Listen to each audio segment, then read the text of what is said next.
Hi guys, welcome to Susmitha home recipes and vlogs. ఇవాల్టి వీడియోలో పాలిచ్చే తల్లులకి, కాల్షియం తక్కువగా ఉన్నవారికి, ఐరన్ సమస్యతో బాధపడే వారికి, బలహీనంగా ఉన్న పిల్లలకి ఎంతో ఉపయోగపడే డ్రై ఫ్రూట్ లడ్డుని తయారు చేసుకుందాం. ముందుగా 100 గ్రామ్స్ పిస్తాని తీసుకొని చిన్న ముక్కలుగా కట్ చేసి పెట్టుకోవాలి. 250 గ్రామ్స్ కాజుని తీసుకొని వాటిని కూడా చిన్న ముక్కలుగా కట్ చేసి పక్కన ఉంచుకోవాలి. 250 గ్రామ్స్ బాదంని తీసుకొని వాటిని కూడా చిన్న పీసెస్గా కట్ చేసి పక్కన ఉంచుకోవాలి. ఇప్పుడు స్టవ్ ఆన్ చేసి ఒక ప్యాన్ని ఉంచి గ్యాస్ ఫ్లేమ్ని మీడియంలో ఉంచి బాదం జీడిపప్పు ముక్కల్ని అందులోకి వేసుకొని ఫ్రై చేసుకోవాలి. 10 మినిట్స్ పాటు మీడియం ఫ్లేమ్లో ఫ్రై చేసుకున్న బాదం పప్పు జీడిపప్పు ముక్కల్ని వేరే ప్లేట్లోనికి ట్రాన్స్ఫర్ చేసుకోవాలి. ఇప్పుడు అదే ప్యాన్లోనికి మిక్స్డ్ సీడ్స్ని యాడ్ చేసుకొని ఒక 10 మినిట్స్ పాటు మీడియం ఫ్లేమ్లో ఫ్రై చేసుకోవాలి. ఇందులో గుమ్మడి గింజలు, పుచ్చగింజలు, సన్ఫ్లవర్ సీడ్స్, అవిసె గింజలు, సబ్జా గింజలు కలిసి ఉన్నాయి. ఫ్రై అయిన తర్వాత వేరే ప్లేట్లోనికి మార్చుకోవాలి.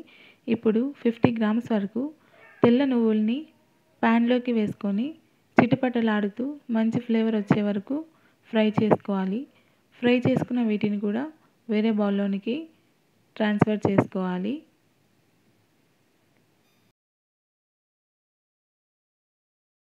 ఇప్పుడు అదే ప్యాన్లోనికి ఒక 10 స్పూన్స్ దాకా నెయ్యిని యాడ్ చేసుకొని నెయ్యి హీట్ అయిన తర్వాత 1/2 kg ఖర్జూరం పేస్ట్ని అందులోనికి యాడ్ చేసుకోవాలి. నేను ఖర్జూరంని గ్రైండ్ చేసుకున్నప్పుడు కొద్దిగా హనీని యాడ్ చేశాను.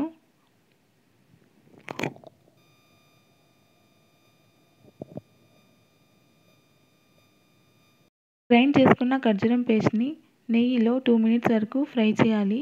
2 మినిట్స్ ఫ్రై చేసిన తర్వాత 100 గ్రామ్స్ వరకు ఎండు ద్రాక్షని యాడ్ చేసుకోవాలి.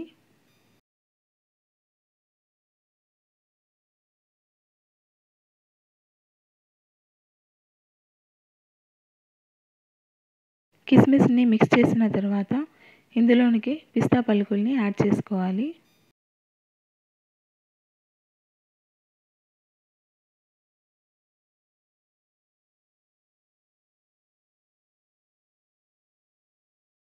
వీటిని మిక్స్ చేసుకున్న తర్వాత ఇందులోనికి ఫ్రై చేసి పెట్టుకున్న డ్రై ఫ్రూట్స్ ముక్కల్ని యాడ్ చేసుకోవాలి. యాడ్ చేసుకున్న డ్రై ఫ్రూట్స్ ముక్కలన్నీ ఖర్జూరం పేస్ట్లో బాగా కలిసేలాగా అటు ఇటు కలుపుకోవాలి. ఈ మిశ్రమం మొత్తం బాగా కలిసిపోయిన తర్వాత తురిమి పెట్టుకున్న కొబ్బరిని ఇందులోనికి యాడ్ చేసుకోవాలి. యాడ్ చేసుకున్న తర్వాత ఒకసారి అటు ఇటు కలిపి గ్యాస్ ఫ్లేమ్ని ఆఫ్ చేసుకోవాలి. ఆఫ్ చేసుకున్న తర్వాత ఈ మిశ్రమం మొత్తం చల్లారే వరకు వెయిట్ చేయాలి.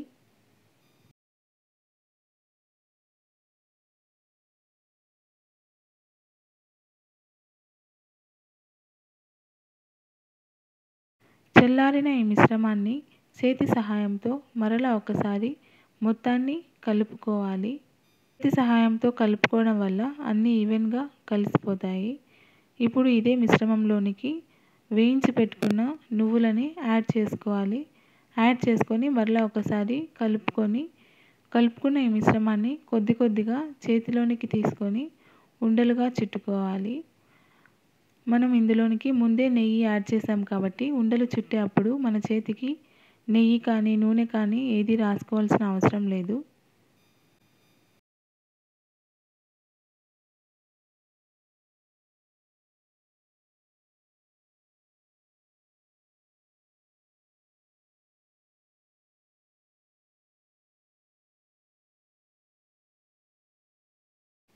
మనకు ఎన్నో ప్రోటీన్స్ ఇచ్చే, ఎంతో బలాన్ని ఇచ్చే డ్రై ఫ్రూట్ లడ్డు రెడీ అయిపోయింది.